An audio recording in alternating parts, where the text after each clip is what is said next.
Olá pessoal, hoje eu quero falar de planejamento tributário.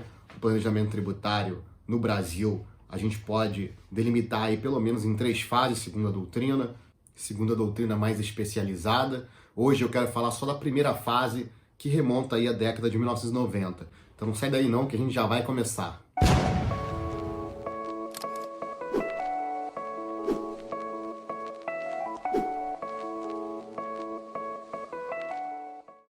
Olá pessoal, estamos começando aí mais uma aula em nossas redes sociais, YouTube, Facebook, Instagram. Se você já conhece aqui o nosso conteúdo, as nossas aulas, já deixa aí o seu curtir, o seu comentário, se inscreve no canal no YouTube, se inscreve lá, segue lá o perfil do Instagram, do Facebook. E hoje a gente vai falar sobre as 3 fases, hoje a gente vai falar sobre uma das 3 fases do direito tributário, do planejamento tributário.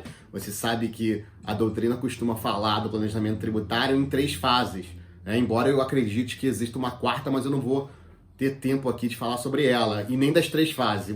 Eu vou dividir essa aula de planejamento tributário em 3 aulas, que aí eu falo das 3 fases. Mas hoje eu quero falar só da primeira fase, que é uma fase que se inicia lá na década de 90, quando o planejamento tributário era focado aí, focado não é a palavra certa, mas ele era fundamentado numa liberdade absoluta do contribuinte. E então, você tinha lá na década de 90 determinadas possibilidades que hoje, diante da evolução do pensamento, também como eu posso dizer, de mais recursos técnicos que a administração tributária tem, da evolução da própria doutrina no tema, você não permite determinados planejamento tributário, como por exemplo, eu cito aqui o Case e Separa.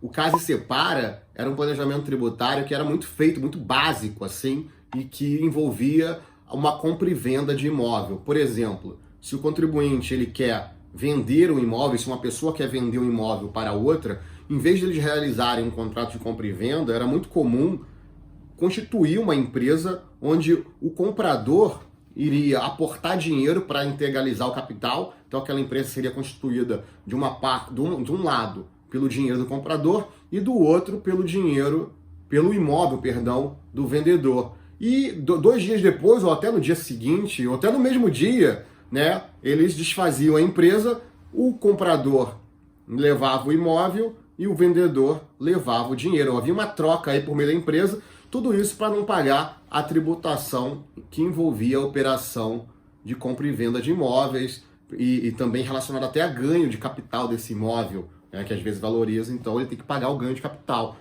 Então, por muito tempo, nessa primeira fase do planejamento tributário, havia um fundamento aí da liberdade absoluta, em que basicamente 3 critérios eram utilizados para aferir se aquele planejamento tributário, era oponível ou não diante do fisco. Quais eram esses critérios? Se aquele negócio jurídico era lícito ou ilícito, ou seja, considerava aí a licitude do negócio. Se ele não fosse ilícito, era válido. Constituir empresas dessa forma que eu falei, naquela ocasião não havia problema nenhum, por conta de tudo que eu já disse, do pensamento ainda muito focado no formalismo, né? Eu já falei aqui em outros vídeos sobre essa questão do formalismo, do positivismo. Então, naquela época, a liberdade absoluta impunha esse tipo de pensamento. Um outro critério para saber se o planejamento tributário, nessa primeira fase, era válido ou não, nessa fase do momento histórico em que a gente viveu, era saber se o contribuinte realizou aquele planejamento tributário antes ou depois do fato gerador. O negócio jurídico foi realizado antes ou depois do fato gerador? Porque se foi antes do fato gerador, não estava aí caracterizada a vontade, a intenção de fugir da tributação, naquela visão, né? E se foi depois do fato gerador, aí sim estava caracterizada aquela intenção de fugir, de realizar aquele negócio jurídico exclusivamente para fugir do fato da tributação. É a ideia ainda da vontade, né? Era muito importante naquela época a vontade do contribuinte que era manifestada. A vontade era praticamente uma vontade aí absoluta. Então, se fosse antes do fato gerador, a vontade do contribuinte era de fazer o negócio jurídico, não de fugir da tributação. Por conta disso, há na doutrina quem chama essa fase de liberdade, ou seja, o contribuinte poderia fazer o que bem entendesse, salvo se houvesse algum tipo de simulação, porque a simulação é um dos vícios do negócio jurídico, é um dos vícios que era considerado um dos vícios da vontade, embora haja uma divergência entre vontade e causa jurídica aqui, mas a simulação fazia com que a vontade aparente do contribuinte não era identificada com a vontade real do contribuinte. Na simulação, o contribuinte, na verdade, ele quer fazer um negócio jurídico diferente do que ele apresenta. Então no caso do Caso-Separa, por exemplo, seria uma hipótese de simulação, o contribuinte, ele não quer ele não quer constituir uma empresa, né? Ele não quer fundar uma empresa, né, com aquele vendedor. O comprador e o vendedor não querem formar uma empresa para realizar uma atividade econômica. Na verdade, eles querem fazer um contrato de compra e venda. Por conta disso é que nessa fase do planejamento tributário, você tem aí essa ideia de liberdade absoluta.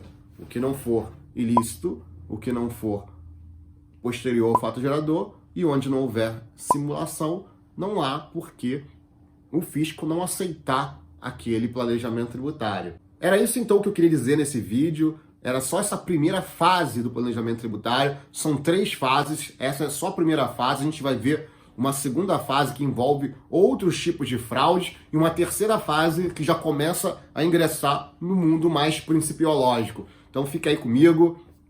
Não se esquece de se inscrever no canal, convida os amigos, comenta aí, deixa sua pergunta, que nas próximas aulas a gente vai continuar batendo um papo aí sobre planejamento tributário. Ok? Forte abraço aí e até a próxima!